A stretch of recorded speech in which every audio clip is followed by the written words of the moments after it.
வணக்கம். வாழ்க வளமுடன்.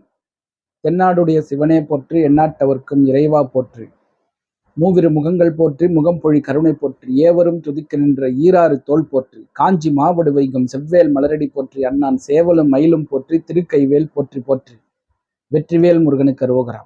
பணம் வீட்டுல தங்குவதற்கு, பணம் வீட்டுல நிலையாக இருப்பதற்கு, பணம் நிறைய வீட்டுல சேர்வதற்கு வாஸ்துப்படி வீடு எப்படி இருக்கணும், பணத்தை நான் வீட்டில் எந்த பக்கம் கொண்டு வந்து வைக்கணும். இன்னைக்கு ஒரு நண்பர் கூட ரொம்ப நேரம் பேசக்கூடிய ஒரு வாய்ப்பு. அப்போ அவர் ஒரு விஷயம் சொல்றாரு, சார் நான் ஒரு அவசரத்துக்காக நான் பணம் கேட்டேன், அவங்க வீட்டு உறுப்பினர்கிட்ட கேட்டேன்னு சொன்னார். அவங்க கொடுக்க மாட்டேன்னு சொல்லிட்டாங்க. ஏன்னா எனக்கு நிறைய வருமானம் வருது, நான் அந்த பணத்தை நான் நிறைய செலவு பண்ணிடுறேன், என்னால் தேக்கி வைக்க முடியல. அதனால எனக்கு பணம், எனக்கு வர்ற வருமானம் எனக்கு சேமிப்பா இருக்கணும்.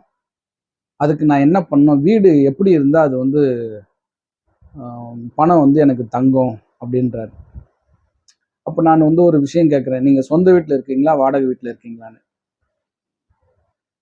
நான் வாடகை வீட்டுல தான் இருக்கேன் சார் அப்படின்னு சொல்றாரு. இப்போ ஏன் சொந்த வீடு வாடகை வீடுன்னு கேட்குறேன்னா,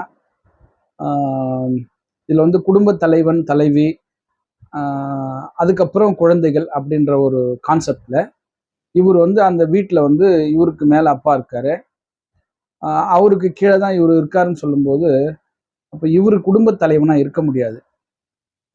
அப்போ ஒவ்வொரு வீட்லேயும் ஒரு குடும்ப தலைவன் ஒருத்தர் இருக்கணும் இல்லையா. இவர் சொந்த வீடு கட்டி தனியாக இருந்தாலும் ஓகே, இல்லை வாடகை வீட்டில் இருந்தாலும் ஓகே. வாடகை வீடுன்னும் போது தனி வீடாக தான் இருக்க போகுது. அப்போ சொந்த வீடாக இருந்தாலும் வாடகை வீடாக இருந்தாலும் குடும்ப தலைவன் தலைவி தங்கக்கூடிய இடம் தென்மேற்கு அறையா இருக்கணும். அந்த வீட்டோட எக்ஸ்ட்ரீம் கார்னர் தென்மேற்கு பகுதியா இருக்கணும். ஏன்னா இந்த தென்மேற்கு பகுதி ஒரு விதையை போட்டு அது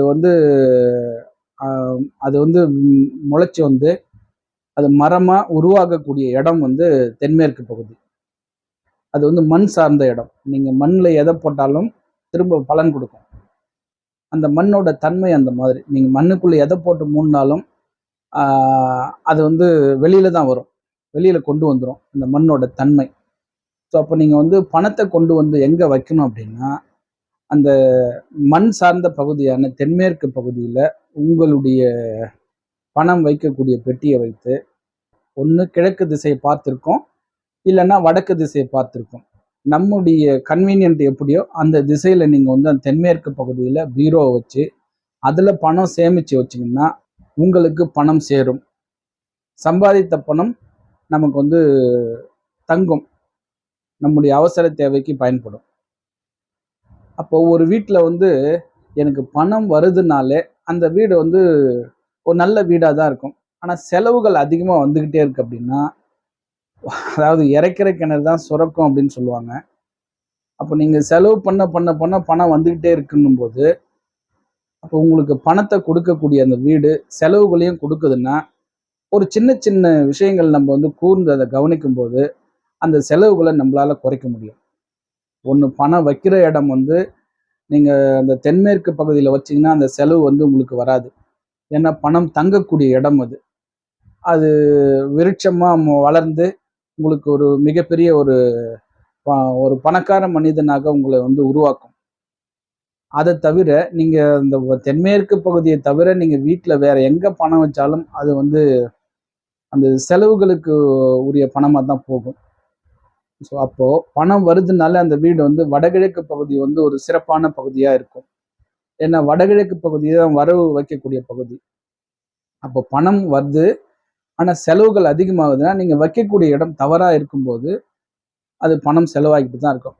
அப்போ எங்கே வைக்கணும்னு சொல்லியாச்சு. அப்போ மற்ற இடம்லாம் வைக்கக்கூடாத இடம்னு நம்மளா முடிவு பண்ணிக்க வேண்டியதான். அதை நம்ம எலாபரேட்டெல்லாம் சொல்ல வேண்டாம். அதனால் தென்மேற்கு பகுதியில் வடக்கு சார்ந்தோ கிழக்கு சார்ந்தோ நீங்கள் பணப்பெட்டியை வச்சு அதில் பணம் நீங்கள் சேமித்து வச்சிங்கன்னா உங்களுக்கு பணம் கையில் தங்கும், சம்பாதிக்கக்கூடிய பணம். இந்த பதில் தான் அந்த நண்பருக்கு சொல்லியிருக்கோம். நிறைய விஷயம் பேசணும். அவருக்கு வந்து அந்த குடும்பத்தை சார்ந்து நிறைய அவருக்கு வந்து அவர் வந்து ஒரு இறுகின மனசுல வந்தவர் வந்து போகும்போது ரொம்ப ஹாப்பியா சிரிச்சுட்டு, சார் உங்களை பார்த்தனோடனே உங்ககிட்ட பேசுனதுக்கு அப்புறம் நான் வந்து ஒரு ஒரு ஒரு ஒரு ஹாப்பியஸ்ட் மூடுக்கு வந்துட்டேன். நான் இனிமே எதையுமே சமாளிச்சுப்பேன் அப்படின்ற ஒரு ஒரு வார்த்தையை சொல்லிட்டு போனாரு. இந்த பிரபஞ்சம் அவருக்கு என் மூலயமா இன்னைக்கு அவருக்கு வந்து சந்தோஷத்தை கொடுத்துருக்குது. அதுக்கு இந்த பிரபஞ்சத்துக்கு என் மனமார்ந்த நன்றி. ஸோ மீண்டும் ஒரு நல்ல தகவலோடு உங்களை சந்திக்கின்றேன். ஆறிரு தடந்தோள் வாழ்க, ஆறு முகம் வாழ்க, வெற்பை கூறுசை தனிவேல் வாழ்க, குக்குடம் வாழ்க, செவ்வேள் ஏறிய மஞ்சை வாழ்க, யானைத்தன் அணங்கு வாழ்க, மாரிலா வள்ளி வாழ்க, வாழ்க சீர் அடியார் எல்லாம், வெற்றிவேல் முருகனுக்கு அரோகரா. வணக்கம். வாழ்க வளமுடன். எல்லாம் செயல்கூடும்.